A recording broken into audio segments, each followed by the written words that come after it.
Hey folks, it's Jim. We're outside now. The truck is outside, thank goodness. Right, anyway, so here's what's turned out like. All of our fun metal work and everything. And our paint. And inside,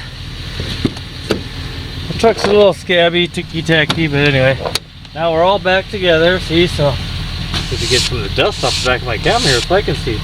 Anyway, there we go. Looking good all the way there. See, there you go. That's what we expect. And the door sounds solid. That one bounces off the other one, I don't know why.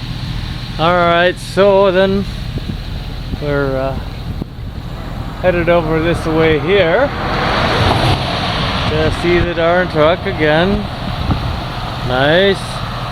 There you go, everybody. It's out of here. It's going to its house.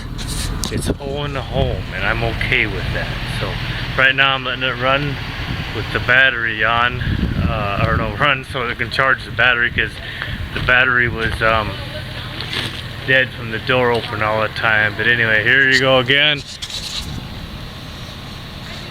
Hello, have a good day. Anyway, so there you go.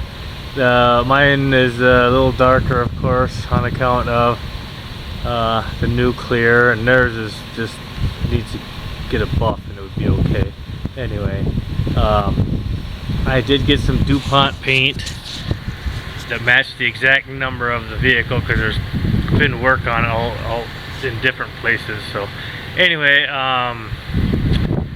I got that lower dollar Nissan paint. It was good. I felt it was just a little too dark for the vehicle. It might not have been. I'm gonna go over there after I send you folks home, and then I'm going to kind of look and see if it's the same as what I ended up with. So anyway, there you go.